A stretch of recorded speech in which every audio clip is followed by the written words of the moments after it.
Hello friends, welcome back my YouTube channel Raj institute. चलिए आज पढ़ेंगे हम सब हर्यक वंश और हर्यक वंश के संदर्भ में जितने भी हैं हर्यक वंश, नंदवंश, नागवंश, सॉरी क्रम गलत हो गया, हर्यक वंश, नागवंश, नंदवंश, मौर्य वंश।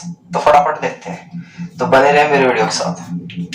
हर्यक वंश के संस्थापक थे, हर्यक वंश के संस्थापक थे बिंबिसार। कौन थे? बिंबिसार।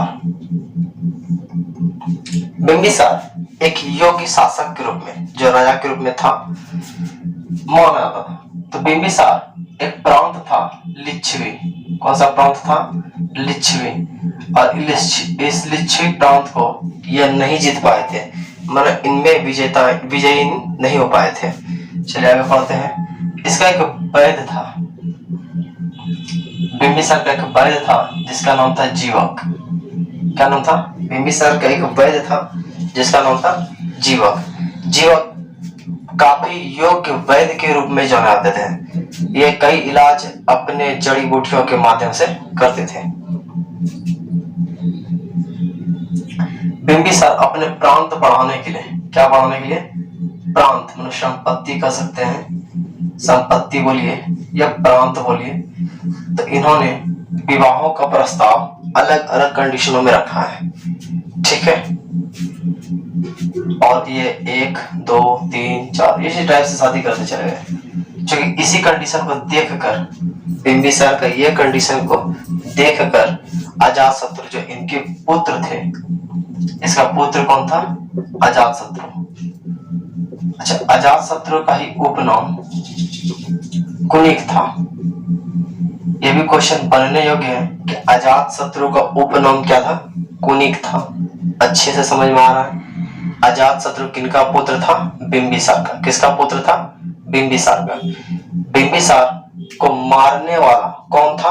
अजातशत्रु। पूरे इतिहास काल में पितृ हत्या का दोष किसे लगा? पितृ हत्या के नाम से इसमें जाना गया था अजातशत्रु। कौन? अजातशत्रु। क्योंकि अजातशत्रु का गुरु था देवदत्त। कौन था?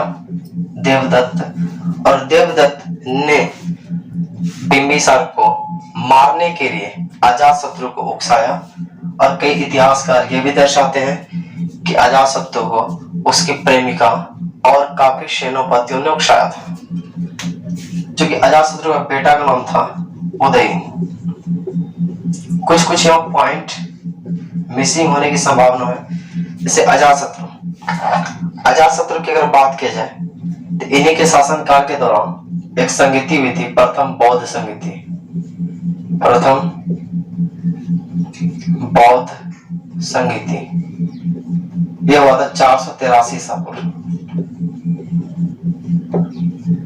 इसी का एक ट्रिक था, राजा महाराजा आजा। तो राजा हो गया राजगिरी, महाराजा हो गया महाकश्यप, और आजाद हो गया अजातशत्रु। ठीक है। उदयन जो है, उदयन ने पाटलिपुत्र नगर को बसाया। किसको? पाटलिपुत्र। और उदयन ने भी अजातशत्रु की हत्या कर दी। तो ये क्रम बाय क्रम इस टाइप से चला। और चूंकि सोन गंगा पुनपुन, क्या? सोन गंगा पुनपुन, इन तीनों नदियों के संगम पर पाटलिपुत्र की स्थापना की गई। पाटलिपुत्र की स्थापना के पश्चात उदयन, चूंकि उदयन का पुत्र था नागदशक। कौन था? नागदशक। नागदशक को चूंकि यह योग्य शासक के रूप में नहीं जाने गए, मतलब जो ताकतवर होता है वो ताकतवर ये थे नहीं। कौन? नागदशक। और इन्हीं का सेनापति का नाम था शिशुनाग। क्या नाम था? शिशुनाग। तो शिशुनाग कौन था? तो नागदशक का सेनापति था। कौन था? तो नागदशक का सेनापति था। क्योंकि नागदशक को शिशुनाग ने ही मार दिया। किसने मार दिया? तो तो नाग दशक को शिशुनाग ने ही मार दिया। तो यहाँ पे अगर देखा जाए तो ताकतवर राजा ना होने के कारण नाग दशक की हत्या हुई थी और काफी भरोसा कर रहा था किन पर, शिशुनाग पर। तो शिशुनाग ने नाग दशक को मारकर एक नया वंश का नींव डाला जिसका नाम था नागवंश। कई कई शिशुनाग वंश भी लिखते हैं, तो माइनर बात है, ठीक है। चलिए, अगर आपको यहां तक समझ में आ गया तो हम आगे बढ़े।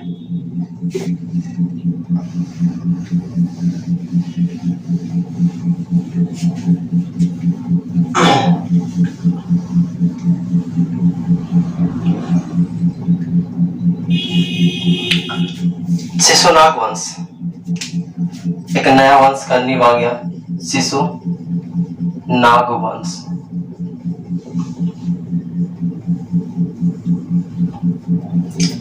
चूंकि शिशुनाग वंश का संस्थापक तो शिशुनाग ही था। इस वंश का संस्थापक कौन था? इस वंश का संस्थापक था शिशुनाग। कौन था? शिशुनाग। अब चूंकि शिशुनाग का एक पुत्र था जिसका नाम था कालाशोक। कौन था? कालाशोक। अब कालाशोक के संदर्भ में चूंकि इसकी राजधानी यहाँ पर वैशाली रही थी। कहाँ रही थी? वैशाली। और इसका एक ट्रिक आता है, वैश्य शक का काल है।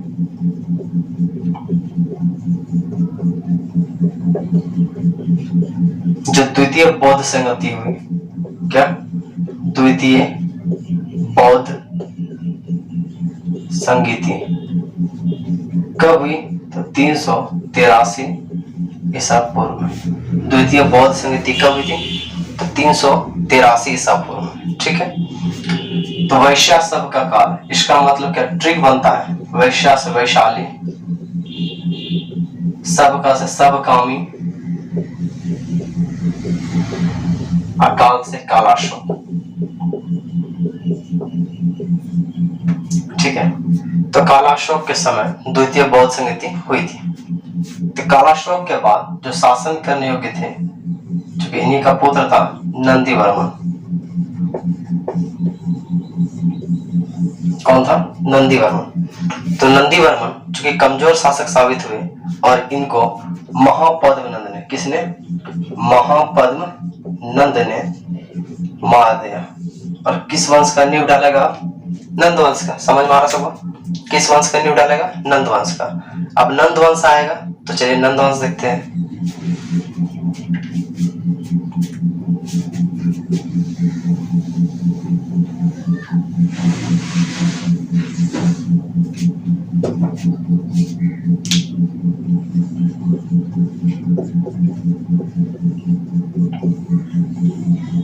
चूंकि नंद वंश के संस्थापक किसे माने गए? महापद्मनंद को। किसको? महापद्मनंद को। महापद्मनंद एक ऐसे राजा थे जो काफी योग्य कह सकते हैं, यहाँ पे योग्य रहे थे, लेकिन इनका जो पुत्र था, इनके शासन काल को बहुत जबरदस्त तरीके से बताया जाता है धनानंद। किसका? धनानंद का। तो धनानंद कहीं कि घरानंद भी शो करता है, ठीक है। तो ये एक माइनर चीज है, कोई दिक्कत। अब इनके शासन काल के दौरान एक विदेशी आक्रमण करने आए थे जिसका नाम था समुद्रगुप्त, सॉरी सिकंदर। क्या नाम था? मिस्टेक, सिकंदर। क्या नाम था? सिकंदर। सिकंदर बहुत प्रांत से यह युद्ध करते हुए आ रहे थे और भारत पर आक्रमण करने के लिए सोचे। तो भारत पे आक्रमण करने के लिए सोचे तो उनके संदर्भ में इनका एक गुरु था जिसका नाम था अरस्तु। उन्होंने समझाया कि आप भारत पे आक्रमण ना करें, क्योंकि जो जो भारत पे आक्रमण किया है उसका नाश संभवतः हो पाया। लेकिन चोरों सुने धर्मों का था, नहीं है ना, बस हो गया स्टार्ट। सिकंदर भारत पर आक्रमण करने के लिए एकदम तैयार है, कहीं कोई दिक्कत नहीं। तो भारत का आक्रमण करने के लिए तैयार थे। ये हो गया आपका ईस्ट, वेस्ट, नॉर्थ, साउथ। ये पॉइंट था मगध। कौन सा क्षेत्र था? मगध। और इस पॉइंट ये था हिमालय, क्या था? हिमालय। हिमालय के बीचों बीच, जिसको खर्रा कहते हैं या दर्रा कहते हैं, उस स्थान से कौन आ रहे थे? सिकंदर आ रहे थे। कौन आ रहे थे? सिकंदर आ रहे थे। कौन सी के लिए आ रहे थे? तो भारत पर आक्रमण करने के लिए आ रहे थे। तो भारत पे आक्रमण करने के लिए सबसे पहले जो कि सिकंदर थे, 326 ईसा पूर्व, कब? 326 ईसा पूर्व भारत पे आक्रमण किया। पंजाब के पोरस, जो पंजाब क्षेत्र है, उनके एक राजा थे पोरस, उनके बीच युद्ध हुआ और सिकंदर के बीच हुआ। उसी के युद्ध को हाइडे स्पीच का युद्ध कहते हैं। कौन सा? हाइडे स्पीच। इसी को झेलम युद्ध के नाम से भी जाना जाता है।